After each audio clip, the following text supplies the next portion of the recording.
प्रभु भी बुझीपारती भक्तर मन कथा ठीक समय आसी तार सम्मान रक्षा करती आउ ताकू स्नेह करती आदर भी करती। भक्त जमती भगवान को भल पाए भगवान की भक्त को मध्य से भल पाती आ सम्मान रक्षापी सबु बेले आसी छिड़ा हुआ। बहुत सुंदर कथाटे बहुत सुंदर उपाख्यानटे सत कथाटे कहि आपण मानू मो मनस्विनी आपन को स्वागत करुच्ची मो ब्लॉग मनस्विनी ब्लॉग रू। आपन जब यूट्यूब रे देखुथिबे ताले लाइक शेयर करदेवे आउ सब्सक्राइब जदि नुआ करे देखुथिबे ताले सब्सक्राइब करदेवे आउ फेसबुक रे देखुथिले फॉलो तो निश्चय करेंगे। ताले मु आज आरंभ करुच्ची बहुत सुंदर कथाटे मन दे शुणु केबे भी हरास हेबेनी। भगवान को जदि आपन भल पाउथबे सी आपन को सेतिकी सम्मान और स्नेह श्रद्धा करेंगे। बांके बिहारी मंदिर पाख किछि दूर रे जने स्त्री लोक रहउतिला तार बहुत संपत्ति थिला किंतु समय क्रमे ता स्वामी और पिला माने समस्ते स्वामी मरीगला पर पिला माने ए तार छाड़ी छुड़ी ताକୁ पड़ेले आउ पिला मानकर ताକୁ देखाशुना कलेनी। सी दिने स्वप्न रे देखिले कि ताकर संपत्ति पाइका ताकर परिवार लोक माने बहुत झगड़ा झांटी करूचंती।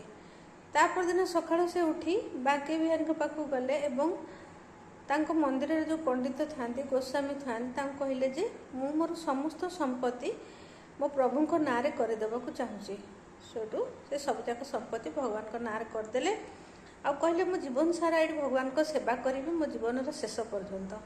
गोस्वामी राजी हो गले तापर कौन है से सब संपत्ति भगवान को नार करदे आउ से मंदिर रे सबुदिन सेवा करती ओलाओली करती बासन माजती ठाकुर सेवा से सब बेले करती। आउ जिते पूजा सरे गोस्वामी भोग दियंती। दिने गोस्वामी देखिले जे से माँ जनक तांको समस्ते भक्ति माँ बोली डाकुଥିଲେ। भक्ति माँ कौन करचंदी ना चोपौचंदी। से कहले मु तो तुमको से मंदिर में बहुत गाई रख जेहेतु बांके बिहारी मंदिर ना बहुत सारा गाई रोते तेणु भोगरे क्षीर पूजा होता। सेदिन जो माँ को क्षीर दिहला खावा सारा पर सी चोबौले। से कहले कौन मु तो क्षीर देती आपड़ चोबौचंदी कौन ना ता देहरे सब काजू किशमिश खुआ सब पड़ी ना मु तो सब पकईनी ए सब कौटू आसला ना आपण तो देले मु खाऊची। तापर किसी दिन पर देखला बेलू खेचुड़ी रे खाली जो खेचुड़ी देइचंती गोस्वामी भक्ति माँ को से खाली बहुत घी ये कहली मुझे घी तो दे नी तुम भोगे एत घी कौटू आसला ना आपण तो से भोग देले आउटू आनी आप जहाँ दौरान मुझे तो से खाऊे। तापर भाविले ये भक्ति माँ बोधे चोरी कर खाऊँ दे जाए देखला बेलू भंडार घर से सब घी कमी आउ सब जिनस भी कमी कमी जाऊँगी।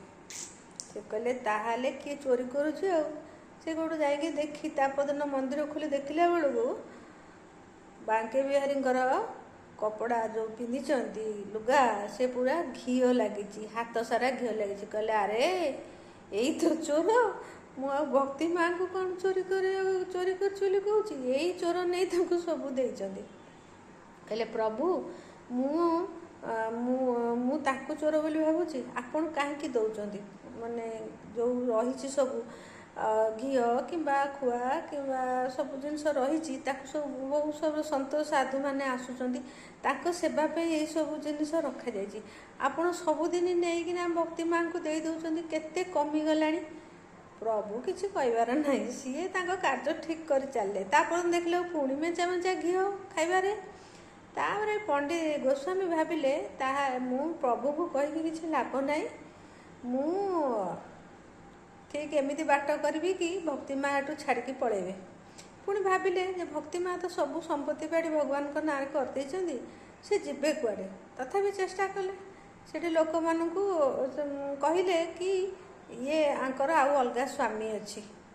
तापर तापरदिन जो भक्ति माँ बस कौ लोक अनु ना हसुना कौन है मत तो कहीं पचारूना कौन है कौन से जड़े लोक को पचारे कहले अरे मोर कौन दोष मत कौन कहीं कथबार्ता होन ना तुम्हें भल स्त्री लोक नुह तुम विधवा स्त्री लोक हो तुम आउ गोटे स्वामी रखीच ना एक कथा किए कहला ना पंडित कहले गोस्वामी कहले से जाई पचारा गोस्वामी की गोस्वामी तुम्हें कौन एमती कथा गुड़ा कर मो ना से आ कि कहले तापर ଇଏ କ'ଣ କଲେ ନା ଯାଇକିନା ଯେତେବେଳେ ତାଙ୍କ କିନ୍ତୁ ଲୋକମାନେ କିନ୍ତୁ ଅବିଶ୍ୱାସ କରୁଥିଲେ, କହିଲେ ନା ନା ସିଏ ସେମିତିଆ ଲୋକ ନୁହଁ, ସିଏ ଏମିତିଆ କାମ ସେ କରିବେନି, ସେ ଯଦି କରିଥାନ୍ତେ ତାହେଲେ ସମ୍ପତ୍ତି ବାଡ଼ି କାହିଁ ଭଗବାନଙ୍କ ନାଁରେ କରିକିରି ଏଠି ଆସିକିରି ରହିଥାନ୍ତେ। ତାପରେ ଯେତେବେଳେ ସିଏ ତାଙ୍କ ଯେଉଁ ଜାଗାରେ ରହୁଥିଲେ ସେ ଗାଁ ଆଡ଼କୁ ଗଲେ ଭକ୍ତି ମା ସମସ୍ତେ ମଧ୍ୟ ସେଇ କଥା କହିଲେ। ସେ ବହୁତ ମନ ଦୁଃଖ କରିକି ଆସିକି ମନ୍ଦିର ପାଖରେ ବସିଲେ। ଯେତେ ଖାଇବାକୁ ପଣ୍ଡିତ ଯାଚିଲେ ଜମା ସେ ଖାଇଲେନି, ହେଲେ ମୁଁ ଜମା ଖାଇବିନି ନା, ହଉ ବସ୍ତା ସେମିତି। ତାପରେ କ'ଣ ହେଇଛି ନା ସିଏ କ'ଣ ହେଇଛି, ତାପରେ ସବୁ ଯେତେବେଳେ ଭଗବାନ ମାନେ ତାଙ୍କ ସେ ବନ୍ଦ ହେଇଗଲା, ତାଙ୍କ କବାଟ ବନ୍ଦ ମାନେ ପହଡ଼ ପଡ଼ିଗଲା, ଭକ୍ତି ମା ତାଙ୍କର ସେଇଠି ବସିଥାନ୍ତି, ସେମିତି ବସିଥାନ୍ତି। ତାପରେ ଲୋକମାନେ ମଧ୍ୟ ସେଇଠି ସବୁ ଥାଆନ୍ତି। ଯେତେବେଳେ ପଣ୍ଡିତଙ୍କୁ ସମସ୍ତେ ପଚାରିଲେ କି ତମେ କାହିଁକି ତାଙ୍କ ନାଁରେ ଏମିତି ବଦନାମୀ କଲ, ସେ କହିଲେ ମୁଁ ଦେଖିଲି ଯେ ସବୁଦିନ ଖାଉଛନ୍ତି ଭଲ ଜିନିଷ ସବୁ, ମୁଁ କିନ୍ତୁ ତାଙ୍କୁ ଦିଏନି, ଏ ଭଗବାନ ତାଙ୍କୁ ଚୋରି କରିକି ଦେଇ ଦେଉଛନ୍ତି, ସେଥିପାଇଁ ମୁଁ ତାଙ୍କୁ ଏମିତିଆ କଥା କହିଲି। ତାପରେ ତାକୁ ସବୁ ଲୋକମାନେ କହିଲେ ମା କେତେ ବଡ଼ ଭକ୍ତ ତମେ, ତମେ ଚାଲ ଆମ ଘରେ ରହିବ, ଆମ ଘରେ ଖାଇବ।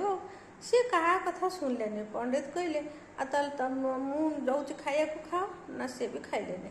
ତମକୁ ତ ସବୁ ଲୋକ ଡାକୁଛନ୍ତି, ତମ ତ ବହୁତ ନାଁ ହେଇଗଲାଣି, ତମେ ଯାହା ଖାଏ ଏମିତି କହି ପଣ୍ଡିତ ପଳେଇଲେ ସାଡ଼ୁ।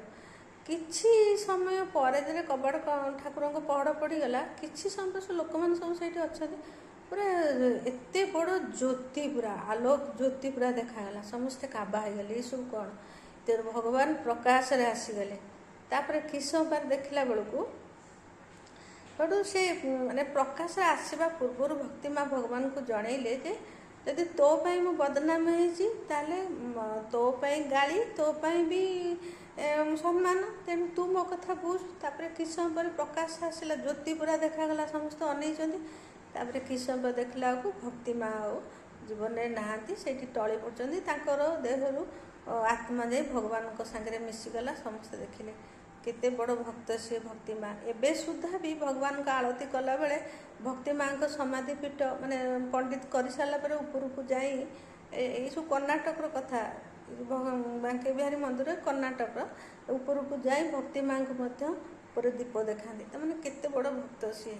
ତେଣୁ ଭଗବାନଙ୍କୁ ଯିଏ ଭଲ ପାଇବ ସେ ପ୍ରଥମେ ଭାବିବ ଯେ ମୋତେ କେଉଁ ଜାଗାରେ ଭଗବାନ ଦୁଃଖ ଦେଉଛନ୍ତି, କିନ୍ତୁ ଦୁଃଖର ସାଙ୍ଗେ ସାଙ୍ଗେ ସେ ଚାଲୁଥାନ୍ତି। ତୁମର କର୍ମ ଯଦି ଭଲ ଥିବ ସେ ଦୁଃଖ କୁଆଡ଼େ ପଳେଇବ। ତେଣୁ ଭଲ ଭାବରେ ଭଗବାନଙ୍କୁ ସ୍ନେହ କରନ୍ତୁ, ଭକ୍ତି କରନ୍ତୁ, ଭାବ ରଖନ୍ତୁ।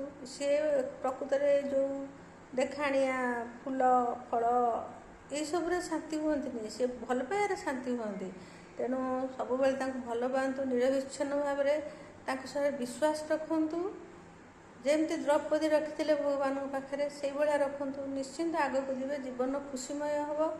ଆଉ ସମସ୍ତଙ୍କୁ ଭଲ ବ୍ୟବହାର କରନ୍ତୁ। କେବେ କାହାକୁ କଷ୍ଟ ଦେଲା ଭଳିଆ କଥା କୁହନ୍ତୁନି, କାରଣ ଯଦି କଷ୍ଟ ଦେବେ ତାହେଲେ ଆପଣଙ୍କ ପାଇଁ ସେଇ କଷ୍ଟଟା ଥୁଆ ହେଇଥିବ।